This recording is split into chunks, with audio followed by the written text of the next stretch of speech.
Alright, y'all already know what it is. I'm finna get down.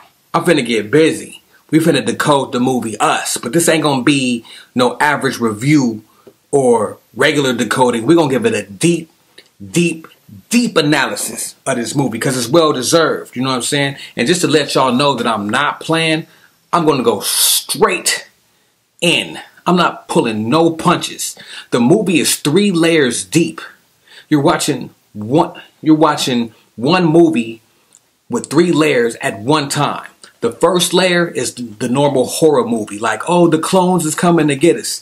The second layer is the subliminal political layer. This is where Jordan Peele loves to communicate with us, those of us with melanated content, and give us messages. And then the third level is the metaphysical and subconscious level. All of these levels were going on at one time. And if you don't believe me, right, I'll just give you a little sneak peek, right? In the movie, in the beginning, right, the young Adelaide was at the Santa Cruz Beach boardwalk with her parents. And they were watching, or they were playing a game to where this is where the young Adelaide won the Thriller shirt, the Michael Jackson Thriller shirt. We'll get to that in a minute. And at that point is where the game attendant says to them, and I quote, "Right now, you can walk away with a prize from the second level, or you can keep going for a prize at the third level," end quote. Right there, they're telling you that there's 3 levels to the movie. Most people are not even going to get to the second level, let alone the third. I did. And this is that deep shit.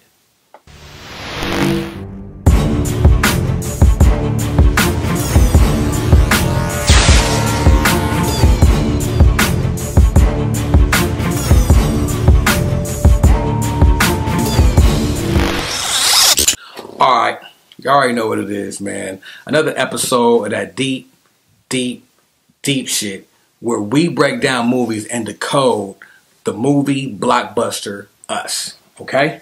So let's get right in. Like I said, check it out. The characters. Each of the characters represented an element.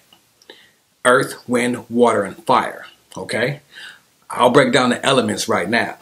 The sun, whose name was Jason Wilson, or Pluto, because they played duality, okay? They played duality. He represents fire, magic, and reflection. He represents the element of fire. The father, who plays Gabe Wilson / Abraham, that's the shadow tether. So we'll call the shadows tethers, okay? He represents water and masculinity. Remember, he was always on the water. He was, his whole overcoming was the water. The sister, she represents wind, you know, running as fast as the wind, and technology. And the mother, Adelaide, she represents earth and duality. Also, the divine feminine, and we'll definitely touch on that. So now that we got that out of the way, right? So, yeah, I mean, I got pages of notes. Ain't nobody playing. Ain't nobody playing. So now that we got that out of the way, right? So you're saying there's 4 elements, but there's always a 5th element. Well, in this case, the 5th element is something that's unseen or hidden, just like ether is unseen or hidden. And in this case, the 5th element represents power, will, and love, all wrapped into one. And there's times in the movie where this always comes into play, and it will make sense in a minute, right? So before we get into that, let's go over a few points that are very key into understanding how deep and how layered this movie is. All right. Okay. So one thing that we have to do, we have to understand that when we reference the subconscious aspects of this movie, that all these symbolisms can be applied across the board at each level. That means you can apply each symbolism at the horror movie level. You can apply each symbolism at the subliminal, political, and messaging level. And you can apply each symbolism at the subconscious and metaphysical level. All right. So let's go to some of the points that I'm sure by now you've seen the movie. And if you haven't, this is not going to make any sense. I'm not even going to go in any order. There's no way to go into any order with this movie because I was just picking shit. I watched it a few times. I was just picking. So I might jump all over the place, but if you watch the movie, then this all should click, okay? So we're going to start with the 11 symbolism, or the 11-11 symbolism. Now, usually when you see 11-11, this means coincidence. This means that you're on the right point of your path. Anytime you see 11-11, whether it be a clock, a gas pump, I don't know, whatever, a video game, a timer, a countdown, you're usually on the right point of your path. And it also means twin, because it's a duality number. It also means gateway. Twin, duality, or gateway. Also, it's a reflection of the soul, 11-11. Usually when you see 11-11, it's your higher self talking to its lower self and giving you a sign that you're on your right path, all right? So when you see bunnies or white rabbits, this is key. White rabbits are not natural. They're not naturally found in the wild, okay? They're a domesticated hybrid GMO type of rabbit, okay? Something that they made, because you won't see a white rabbit just born out of nowhere. It don't work like that. In fact, they were actually created in Europe, and they're mainly used for experiments, testing, and things of that nature. The symbolism of a white rabbit, though, this is key. The symbolism of a white rabbit, and remember, like I said, when you see a symbol, it will apply across each level. Horror, subliminal, metaphysical, okay? Remember that. So when you see the white rabbits, it also means that you're on a journey or a path, like Alice in Wonderland. She had to follow the rabbit. Down the rabbit hole, down the rabbit hole. Neo in the Matrix, he had to follow the rabbit down the rabbit hole, right? The rabbit hole gets deep. So the white rabbits do represent a portal or a path, all right? Things to keep in consideration. Hands Across America. That was the movement that was started on May 25th, 1986, that actually happened, started in the Bay Area, man. So that's kind of key to keep in mind. And the numbers on May 25th, 1986 do equal up to 9, all right? The color red. Anytime you see red in this movie, it's Jordan Peele doing a number of things. He's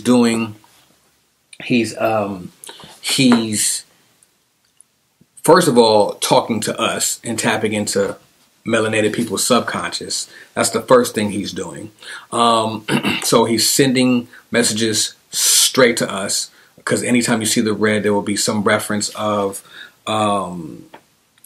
history, or Moorish history, or something to that extent, okay? But ultimately, what he was doing, he was using the red to represent the lower self. Anytime you've seen the red, overall, indicated the lower self. Okay, so keep that in mind as we go on with this breakdown. All right. For example, when Adelaide was the young Adelaide at the Santa Cruz Beach Boardwalk scene, she had the red apple. She was holding the red apple. As she got older, we seen her. She was eating the red strawberries. So this red theme was prominent through the movie. So I'm not just making that up. All right. So one thing about the red, color red, when the Michael Jackson Thriller shirt, the Thriller was written in red, and Michael Jackson in that movie had duality. He was a monster and he was normal. He had a monster side. He had a normal side. There was a duality there, tapping into the subconscious. When the young Adelaide on the Santa Cruz Beach Boardwalk seen the Jeremiah 11:11 sign that the white guy was holding, there was a red exit sign right next to him, very bold. That was her sign, or her signal, to enter the gateway, to descend. Now this story, this is nothing but, the story is layered. The story is a story ultimately of ascension and descension. The higher self falling, and then the lower self rising. That's what this movie is about. Okay, and we'll kind of finish it up and really go in at the end of this breakdown. Okay, so the whistling that she was doing inside of the House of Mirrors, and mind you, while she was in the House of Mirrors, you kept seeing these reflections of the red exit signs. Exit meaning a gateway, whether it's an entrance or a gateway, a path, a portal. Whistling represents spiritual connections, or tapping into different aspects of the brain. And it's very ironic that the song that she was whistling was the Itsy Bitsy Spider, which plays into another part of the movie on the table where she sees the fake spider and then the real spider. Later, we see that same scene when she's getting her head smashed into the glass, representing duality and reflections as well. Reflections is a strong theme that comes up in this movie a lot, and we're just scratching the surface. We're going to go in. Please believe that we're going in. All right. Okay, so I went over a couple of key points, things just to keep in mind. All right. The Bible verse, Jeremiah 11:11. Let's just start there really fast. That means, in the Bible, behold, I shall bring evil upon them which they shall not be able to escape, and though they shall cry to me, I will not hearken unto them. Some pretty scary shit. Again, kind of pointing to, on the horror level, it's just some scary shit. On a subliminal level, I do believe what Jordan Peele is trying to get out there is that, as you can see, that this quote-unquote God will put evil upon his creation and his